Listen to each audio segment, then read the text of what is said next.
Bismillah ar-Rahman ar-Rahim. In the previous lecture, I spoke about grief and the fact that a significant portion of our young generation is gripped with sadness and depression, anxiety, stress, grief, based on the fact that they faced a lot of tests and hardship, difficulties in the past, and they tend to live in the past. And as a result of that, they love to blame other people, or they love to blame their environment or their circumstances for their subsequent failures. Instead of taking responsibility, instead of looking forward and sort of finding new solutions and having trust in Allah, they tend to live in the past. Today, I want to discuss another important problem that can be seen in the young generation, and that is fear. It is the fear of losing something that you have finally acquired, or it is the fear of failure. Now, let me explain this separately. When it comes to the fear of losing something, the idea is that at times we have spent so many years trying to acquire something, for instance, power, fame, maybe a perfect marriage, maybe assets, wealth, job, career, grades. It could be anything that is linked to this dunya. We spent years trying to attain it, and now we are terrified of losing it. And really what that means is we end up obsessing over it to the extent that we start worshipping it. So for instance, if you have spent years and years trying to build that perfect career, trying to get that perfect promotion, now all you are obsessing over is the fact that I need to make my boss happy so I can maintain this status, I can maintain this designation. That's all that you care about. So halal and haram are no longer a concern for you. You don't care what the commands of Allah actually are. All you care about every single day is that I have to make my boss happy. I have to please him. At times it could be our spouse. We tend to obsess over our spouse or over our children so much that we're just constantly focused on how can we attain their pleasure, and we must not say something or do something that might make them displeased because we are terrified of losing them. In the same way, it could be our friends, our society that we're actually living in. We are so obsessed of attaining fame, popularity, being the cool one in the crowd, that we are terrified of expressing our own opinions. So if we see that someone is being unjust, if we see some wrong act that has been committed, we will not say anything, because by saying it, we might end up losing our friends. We might become less popular. And in the process, what we end up doing is we lose our own identity. That really is what it means when you have the fear of losing something.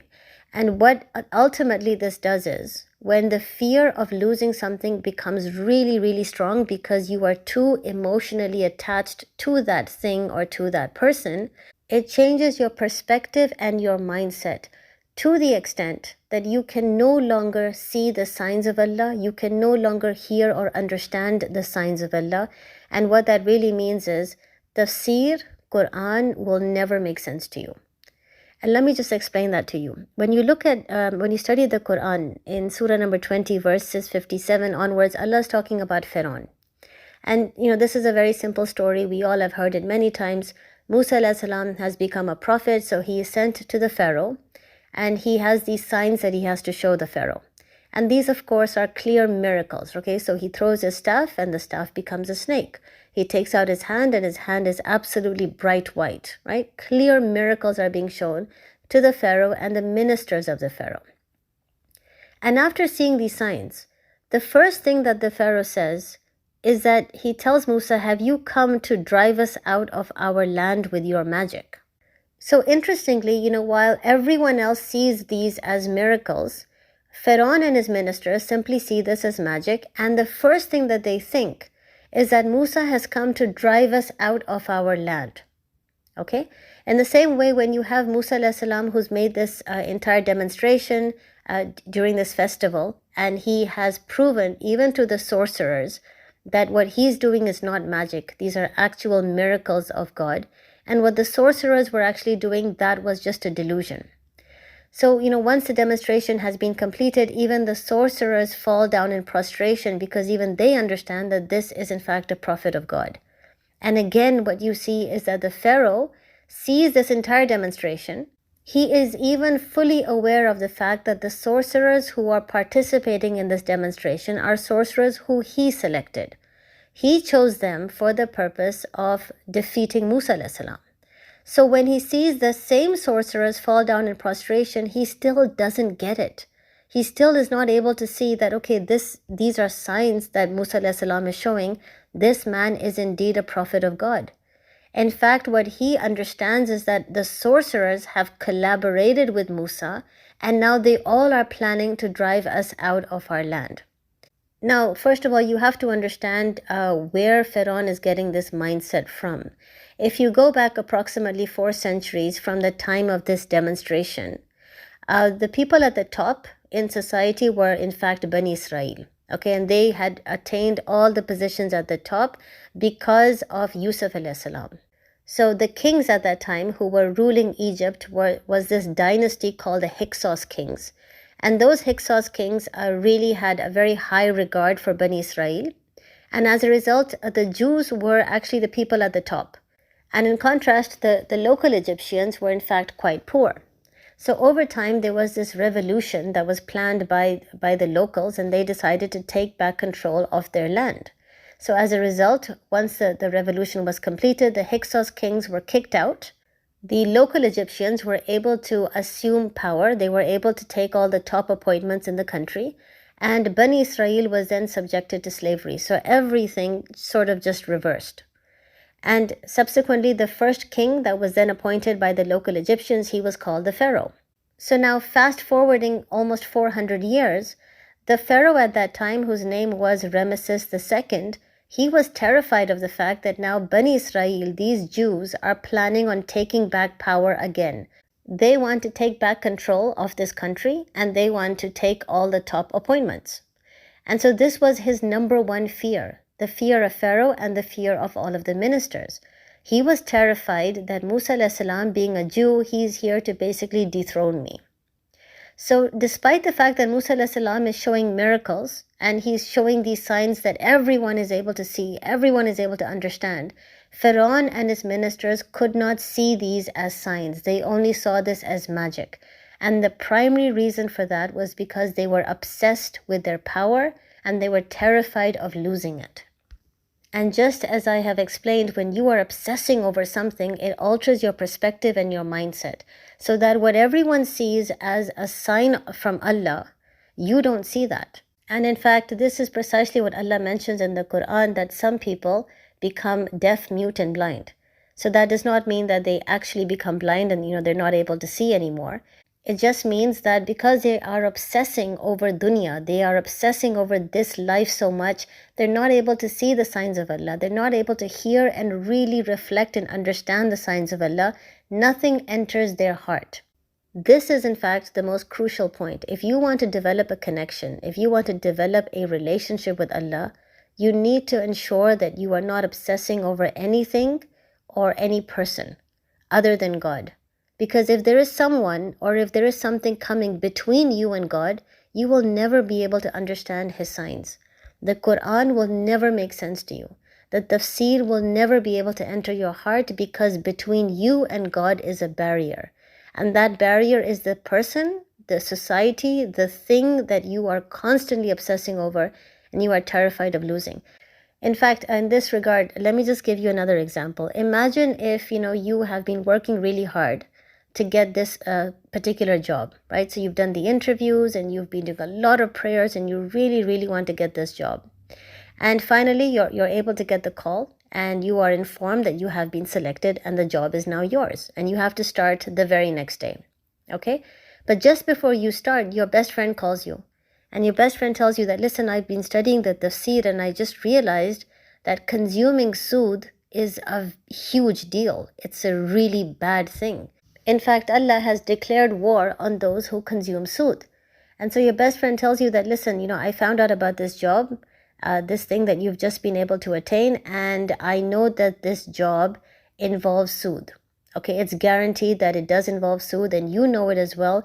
And since I've just, studied the tafsir, I really think that you need to abstain from doing this job and you need to decline the offer because otherwise you will be consuming sood and you're basically entering into a battle, a war with God. Now, if you are someone who really is trying to develop a strong link with the Almighty, you really do want to have this strong understanding of God, you would see this as a huge sign from Allah. right? So you would say, oh, this is amazing. I was about to start this job. I was about to accept the offer and sign that contract. Allah has been so kind. He has been so merciful to me that just before I did it, Allah gave the correct interpretation, the correct wisdom to my friend, and my friend ended up calling me, and therefore Allah has saved me from getting involved in something that would have been terrible for my akhirah. But on the other hand, if you are someone who is obsessing over dunya, right? So you are obsessing over this job and the implications of actually getting this job in terms of a very high income, a lot of fringe benefits and so on, you will not be able to see this as a sign from Allah. Instead, you will simply say, well, you know what? I think my friend is jealous. Just because I have been able to get this job, now she's so jealous that she just doesn't want me to take it, and she's coming up with this entire excuse of the Quran and Sood and so on and so forth. You just won't be able to see it. You won't see this as a sign or as a miracle of Allah, because between you and God is a barrier, and that barrier is this job that you are obsessing over, that you are terrified of losing. This is exactly what was happening with the Fir'aun. And furthermore, this is what you see explained in Surah Baqarah. This is why Allah says in verse 155 that surely we will test you of hunger, fear, loss in wealth, and loss in lives, and give good tidings to those who are patient. And who are these people who are patient? Those when they are afflicted with some calamity. So they end up losing something. They simply say, Inna lillahi wa inna ilayhi raji'un. In other words, they instantly remind themselves that everything in this dunya is simply it's a delusion, it's a distraction, right? The ultimate mission, the objective for which I was sent in this world is to be a Khalifa. I will be returned to God, and when I'm standing in front of Him, there will be a series of questions that I will be asked. And that is what I need to focus on. I will not be asked if I was able to get my dream job. I will not be asked if I was able to get the perfect grades or if I was able to get admission in my dream college. I will be asked about an entirely different set of questions pertaining to the reason I was created. And this is what they instantly remind themselves of. And that is why they are able to do something we call sabr. Sabr does not just mean that you are patient. It means that you have accepted the fact that something has been taken away from you, and you are still grateful to Allah. And of course, the question is, what exactly are you grateful for? When something that was so dear to you, that you were so emotionally attached to, when that is taken away from you, what exactly does Allah want you to be grateful for? Well, two things. First of all, be grateful for the fact that there is still so much that you have that Allah has not taken away from you, and you still have it. There are still many, many blessings that you have.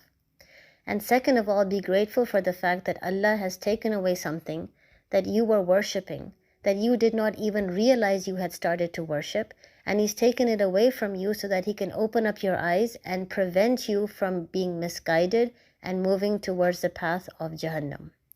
That is really what we have to be grateful for. And that is why in this verse of Surah Baqarah, Allah is talking about things that He will take away from us. So when He talks about hunger, it means taking away from us food, luxury, comfort. When He talks about the loss of lives, it's taking away people who are dear to us. When He talks about the loss of wealth, He's talking about assets, houses, cars, property, gold, money, things that we are terrified of losing. We love our bank balance, and we're terrified of the fact that the bank balance might actually go down. So if you notice, all the things Allah is mentioning in Surah Baqarah are things that we love, that we tend to fall in love with without even realizing it. Right? These are things that our body does crave for. It craves for luxury, comfort, money, wealth, status, power. And these are things that Allah is saying that I will take away from you. And my blessings will be on those who, as soon as the thing is being taken away from them, they instantly realize that I was obsessing over this. So Allah, I will show patience. And I am grateful to you, Allah, for taking away something that I was obsessing over without even realizing it. Something that was distracting me from the path of Islam. So really, in this verse, Allah is telling us that the kind of tests and difficulties that each and every one of us experience in our lives, These are not random tests that Allah simply throws at us. So it's not like, okay, one day Allah will test us with hunger, and the next day He might choose to test us of fear, and the third day He might choose to test us, with the loss of lives. It's not random. On the contrary, each and every one of us, during our lifetime, we have our own journey. We have our own weaknesses, and we have our own things that we start to attach ourselves to without even realizing it. So in other words, we don't even realize when we have fallen in love with something so much to the extent that it is a distraction. It is stopping us from fulfilling our mission of being a Khalifa. And therefore Allah helps us by throwing a test at us. And that test is that the thing that we are obsessing over, that is distracting us from fulfilling our mission, that is where our test will come from. So my test and your test, they are not random. There is an entire plan behind it, and it is for this reason that Allah is saying you should show sabr. You should be grateful for the fact that Allah is helping you. He is helping to open up your eyes by giving you a test through the one thing that Allah understands you have started to obsess over, and you yourself might not even realize it. And once again, we see this amazing thing in the story of Furqan. So while, as I told you, Furqan was obsessing over his power so much, and he was so terrified of losing it that he could not see the signs of Allah, what you see is that, during the end, when finally Allah has parted the sea, and we know in the story that Musa alayhi salam, Harun alayhi salam, and 600,000 Jews are now running for their lives. At that moment in time, Furqan has seen the sea parting in two. But at that moment, despite having seen that miracle, he does not say that I believe now in the Lord of Musa. He's still chasing the Jews and trying to somehow stop them, because he still is obsessing over his power. In fact, he's obsessing over it now so much that he has seen the biggest miracle, and yet he still does not understand that Musa is being guided by God, right? That Musa is in fact the prophet of God. The only time when the Pharaoh finally realizes that yes, I need to accept this God and the fact that Musa is the prophet is when he's drowning. So when the water has now collapsed on top of him and he's drowning, and at that point he realizes that I have lost control. I have lost my power. I thought I was this powerful person, this powerful God, and now I'm drowning and I'm on the verge of facing death. It was only when that power was taken away from him, that's when his eyes opened. And that's when he was able to finally see the signs of God. And that is also the time when the Pharaoh finally said that, yes, I do believe now in the Lord of Musa. But of course, it was too late because the doors of repentance had been shut by then. This is exactly what Surah Baqarah is telling us, that when the thing you are obsessing over is taken away from you, that's when your eyes open up. That's when someone as terrible as even the Pharaoh is finally able to see properly the signs of Allah and understand where he's going wrong. So it is a mercy of Allah if He tests us through the things that we are obsessing over while the doors of Tawbah are still open. So He's giving us a chance to repent, mend our ways, understand what our mission is for which we will be held accountable before that time comes when we will have no way of turning back. And normally at this stage, there's a very common question that people ask, and that is, why does Allah have to take something away from us in order for our eyes to open and for us to understand what our mission is so that we can start, chasing Allah and moving on the path of Islam? Why is it that, we cannot be in a situation where we have everything that we love and yet our eyes are open and we can see the signs of Allah and we can chase Him? Why have we been designed in this way? And the answer to that actually is very simple. Imagine, when you're living in your house, you have luxury, comfort, you have so many people who are there to help you. One thing that we tend to do as humans, we tend to become lazy. We tend to procrastinate. But imagine if someone were to pick you up and throw you in a jungle. And so now clearly you are entirely on your own and there's no one there to help you. You have to work every day just to find food and drink. You have to be vigilant every single second of every day to protect yourself from other wild animals. Okay, you will never procrastinate and you will never feel lazy. In fact, you will be overexerting yourself because you have to survive. So your survival instincts kick in when you're thrown into a jungle because now you perceive danger. right? The funny thing is, you are the same person, but suddenly overnight, you have transformed into someone completely different because of the environment. The comfort was taken away. All that luxury that you were accustomed to, that has been taken away, and your survival instincts kick in. And surprisingly, at that point, when you look at yourself, you don't even recognize yourself because you understand that you had so much potential which you did not even know about.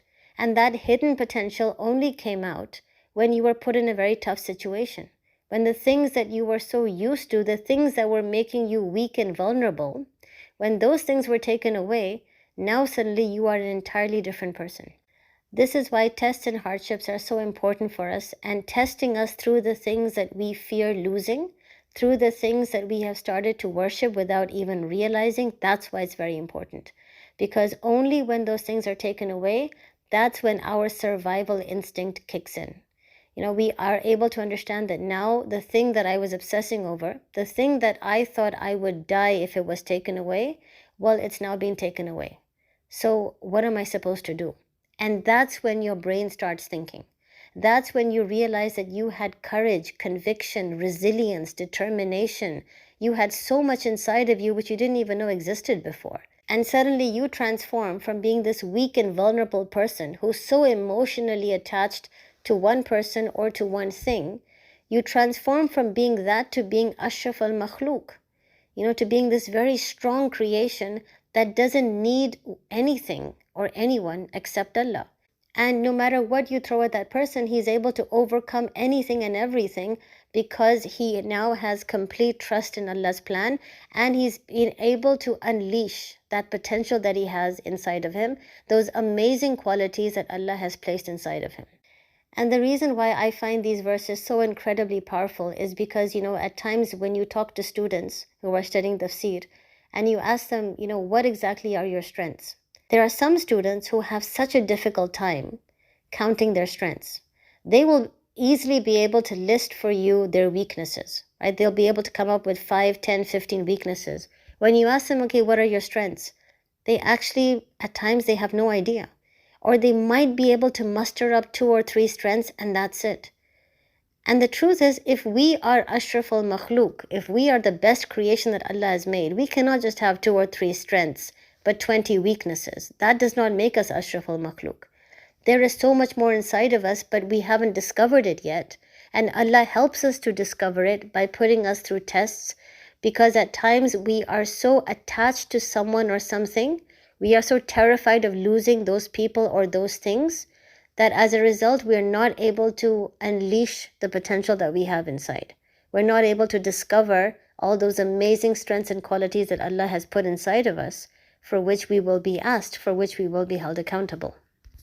And in this regard, there's another beautiful example in Surah Baqarah, verse 266, that I just wanted to share, where Allah is asking us a question. He says, would any of you like to have a beautiful garden with a lot of date palms, vines, there's a river flowing through, an immensely beautiful garden, which of course you have spent years and years trying to build. Okay, so you have invested a lot of time and effort in building this amazing garden.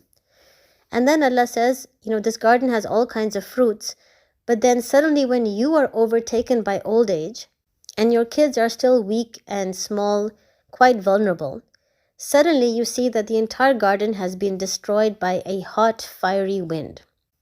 And after this, Allah says, God makes clear His messages so that you might take thought. So Allah is saying, here's a very important question He's asking us, and He's telling us to basically, just think about it and reflect.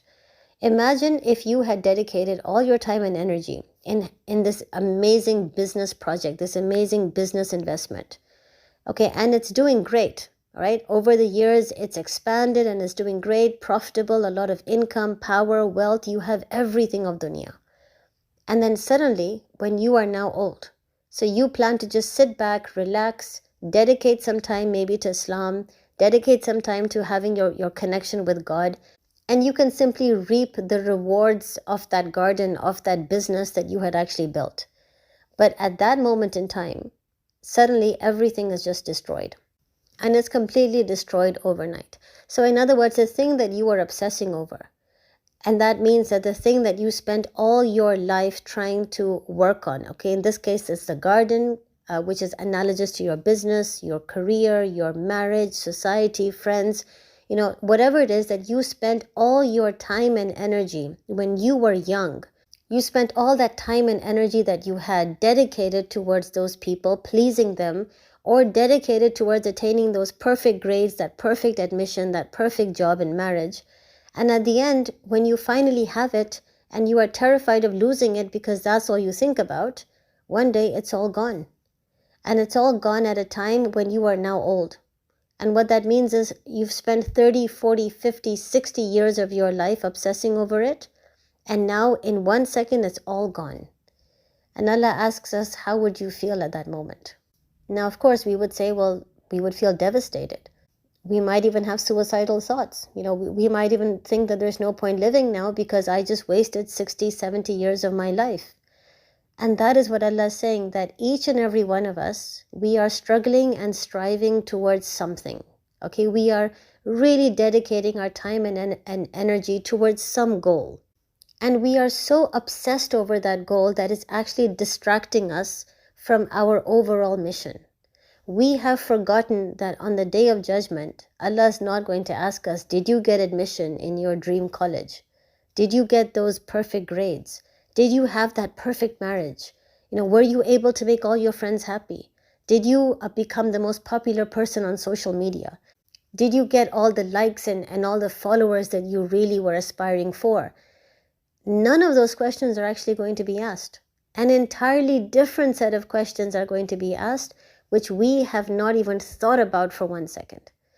And in particular, Allah is going to say, you were created to be a Khalifa. You were the Ummah of Muhammad, peace be upon him. Being an Ummah, you had a responsibility, which was to understand my deen, implement it and spread it. So how much of that did you do? And when you were young, you had time, you had energy. There was so much that you could do for Islam. During that moment, what exactly did you do?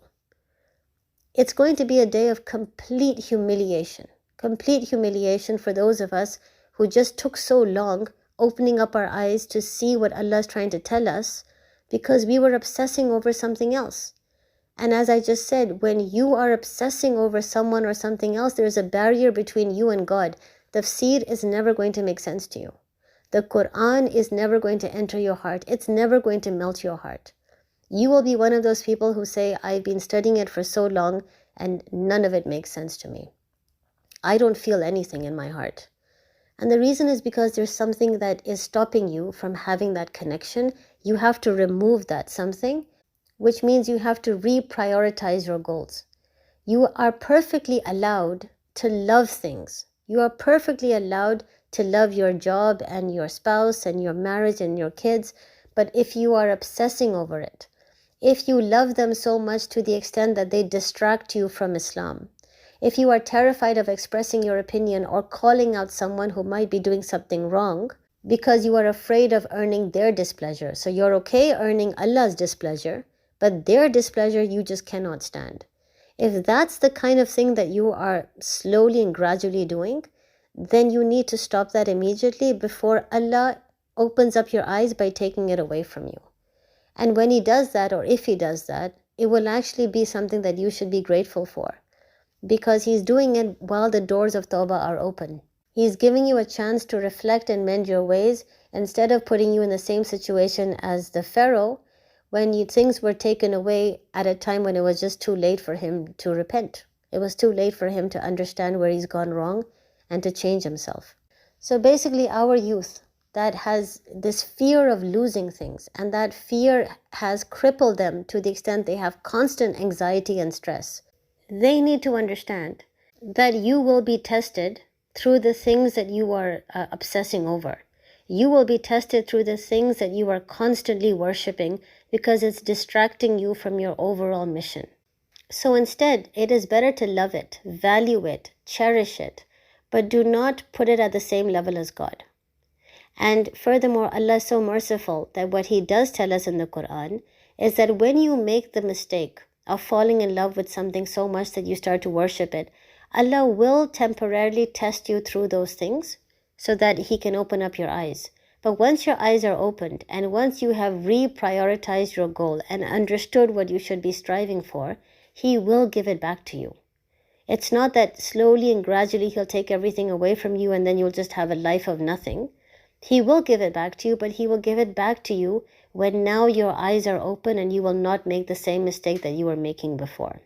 So if it is fame, power, wealth, career, anything that you are really obsessing over, it might be taken away temporarily, but it'll be taken away so that you can open up your eyes and realize that you can still survive in its absence, right? You can still have a great life in its absence because all you need actually is God. You don't need anything else. And once you have realized that, at that moment in time, you open up the Quran and every word is going to make sense to you. Every word is going to enter your heart and soften it, because that is the point when there's now nothing between you and God. There's no longer a barrier. And once you have now understood your mission and now you are striving for Allah, you have contentment and peace in your heart, Allah at that moment will then give you back the things that He had taken away. So there is a beautiful wisdom in the way that Allah works. And the second thing that I want to say before I end this is that some of us have this incredible fear of failure. So it's not really the fear of losing things that we have, it's the fear that we might never be able to obtain the things that we are desiring. So there's this fear that I'm studying so hard for my exams, I have the fear that I will never be able to get good grades. I'm studying so hard to be able to attain this perfect position, but I'm terrified that I will fail miserably and I won't get it.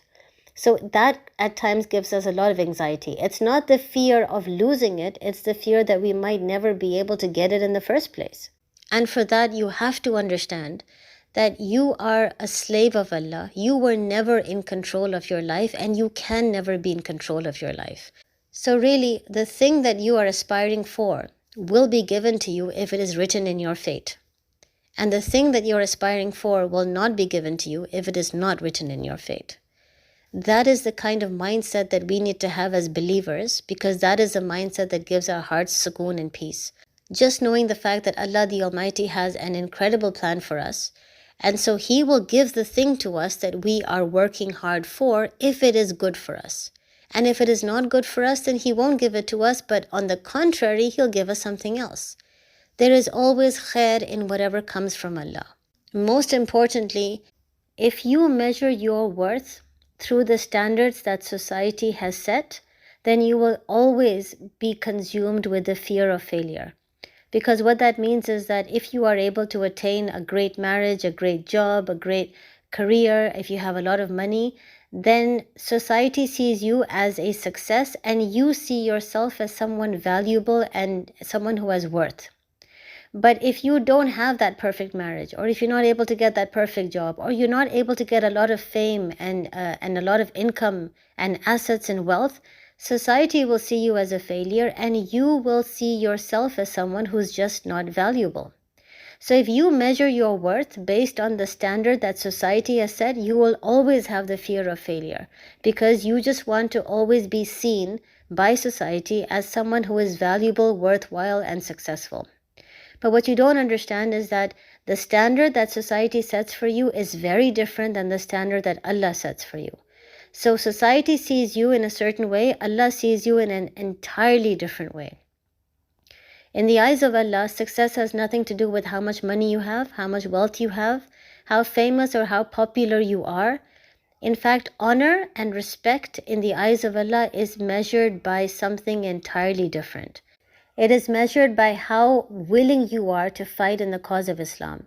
It is measured by your strength, your determination, your tenacity, your resilience to overcome all obstacles, because all you want to do is attain the pleasure of Allah. That is what is honor and success in the eyes of Allah. That is why someone like Hazrat Bilal, who society, at that time considered to be someone who was not successful. He was considered to be a failure because he was a slave. He had no assets, no power, no wealth, nothing. But in the eyes of Allah, he was one of the best companions. In the eyes of Allah, he was given so much honor and so much respect that he was the one chosen to give the first azan. And furthermore, Allah ensured that He put the love of Hazrat Bilal in the hearts of billions of Muslims who came after him. Nobody at any point raises an objection to the fact that he was a slave. Nobody raises any objection to the fact that he did not have much wealth or he did not have much status when he was in Makkah. But everyone loves him for the tenacity that he showed, for the strength and conviction that he showed. In the same way, you have to ask yourself that if success means that you have a lot of comfort, you have a lot of wealth, you have power and fame and so many followers, then why is it that when we look at the lives of all of our prophets, they did not have any of these things? When you look at Nuh alayhi salam, as I mentioned in the previous lecture, he only had 6 followers. He only had 6 people who actually believed in him. When you look at Isa alayhi salam, in such a huge nation of over 1100,000, he only had 12 disciples. If we are going to be measuring success based on something like this, then why is it that Allah gave our prophets a life that seems to be the opposite of success? Right? So what we have to understand is that we need to stop adopting the standards of success as set by society. Because if that is the standard that we are going to follow, we will always have the fear of failure. And this, of course, is simply because we have attached our value and our worth to the standards set by society. If society deems us as being valuable, then we consider ourselves worthy of respect. If society deems us as being unworthy or being a failure, then we immediately lose our sense of self-respect. We consider ourselves to be unvaluable, unworthy. So understand that if you want to free yourself from this constant stress and anxiety of failing, this constant fear of what's going to happen in the future, then learn to give up control, because control was never in your hands, it's always in the hands of Allah. Learn to trust His plan, and at the same time learn to adopt the standards of success as set by Allah the Almighty, not society. So just remember, if you are chasing Allah, then dunya will chase you, which means eventually you will get the best of both worlds. You will get honor and respect and success in this life as well as the next. But if you end up chasing society and chasing dunya, you will end up losing both this life as well as the next. And I say that because the society that you're trying to please can never be fully satisfied. And when you're standing in front of Allah, there is nothing but humiliation, because we didn't prepare ourselves for the Day of Judgment. May Allah guide us all. May Allah give us contentment and peace. May Allah enable us to reprioritize our goals, understand the standards of success as set by Allah. May Allah eliminate all the fears that we have of the future, the fear of failing, so that we can truly have that connection with God. And may Allah enable the nur of the Quran to penetrate our hearts. Assalamu alaikum.